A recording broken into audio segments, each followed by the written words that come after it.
কলেজে হামলা, ভাঙচুর, সংঘর্ষ, ৫০ থেকে ৬০ কোটি টাকার ক্ষতি বলছেন অধ্যক্ষ। আমি মনে করি যে আর্থিকভাবে যত না ক্ষতি হয়েছে তার চেয়ে বড় ধরনের একটি ক্ষতি হয়ে গেছে শিক্ষার্থীদের মধ্যে একটি ঐক্যের ফাটল ধরে গেছে। কলেজে কলেজে একটা রেষারেষির পরিস্থিতি তৈরি হয়েছে এবং কয়েকদিন আগে আপনাদের নিশ্চয়ই মনে আছে ঢাকা কলেজ এবং সিটি কলেজের শিক্ষার্থীদের মধ্যে যে সংঘাত, এটিও তুচ্ছ ঘটনায় কি বাসে উঠতে যাওয়াকে কেন্দ্র করে খুব সামান্য ঘটনায় তারপরে ঢাকা কলেজের শিক্ষার্থীরা এমন বেপরোয়া হয়ে সিটি কলেজের উপর হামলা চালালো, তারপরে পাল্টাপাল্টি হামলা হলো এবং দাবি উঠলো যে সিটি কলেজকে এখান থেকে একদম উচ্ছেদ করতে হবে। তখনই একটা শঙ্কা হলো যে মাত্র ৩ মাস আগে যেখানে ছাত্ররা কাঁধে কাঁধ সমস্ত শিক্ষা, বেসরকারি শিক্ষা প্রতিষ্ঠান, সরকারি শিক্ষা প্রতিষ্ঠান সবাই কাঁধে কাঁধ রেখে হাতে হাত রেখে যেভাবে তারা শেখ হাসিনার শাসনকে তারা পতন ঘটিয়েছে, সেই ছাত্ররা আজকে নিজেরা মানে এই ধরনের সংঘাতে লিপ্ত হলো। মনে হচ্ছিল যে এই ঘটনার মধ্যে এখানেই শেষ। আবার শঙ্কা হচ্ছিল যে এই বিবাদটা না সঞ্চারিত হয়, কিন্তু ঠিকই দেখা গেল ২ সপ্তাহের মধ্যেই সম্ভবত ঘটে গেল ভয়ঙ্কর একটি ঘটনা।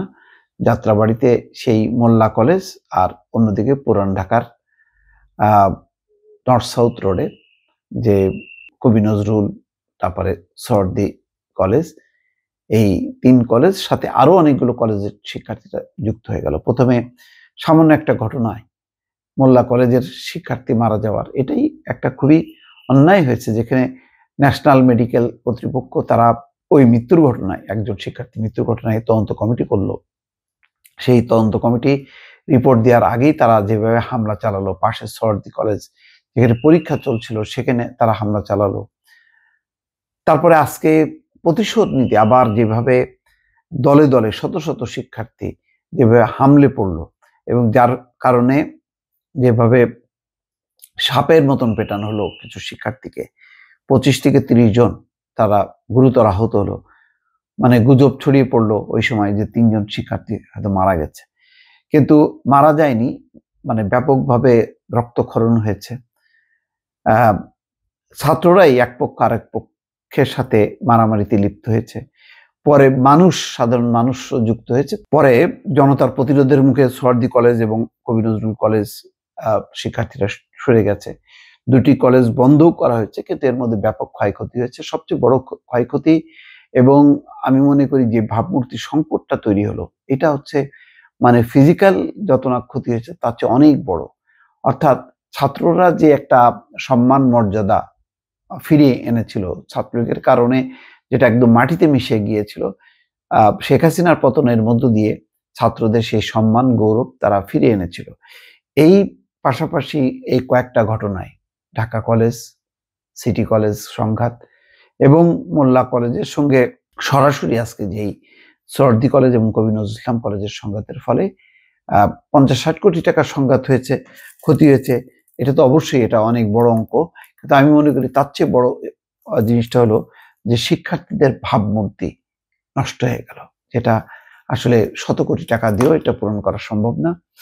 আর একটা হলো যে শিক্ষার্থীদের মধ্যে যে সব শিক্ষা প্রতিষ্ঠানের শিক্ষার্থীদের মধ্যে যে পারস্পরিক একটি বন্ধুত্ব, এক ধরনের ঐক্যবদ্ধভাবে মানে ফ্যাসিবাদের অবসান ঘটানো এবং ট্রাফিক নিয়ন্ত্রণ করা, পরবর্তীতে অর্থাৎ ট্রাফিককে সহায়তা করার জন্য তো তাদের বিভিন্ন স্কোয়াড গঠন করা হচ্ছে যারা শহর ট্রাফিক পুলিশ হবে।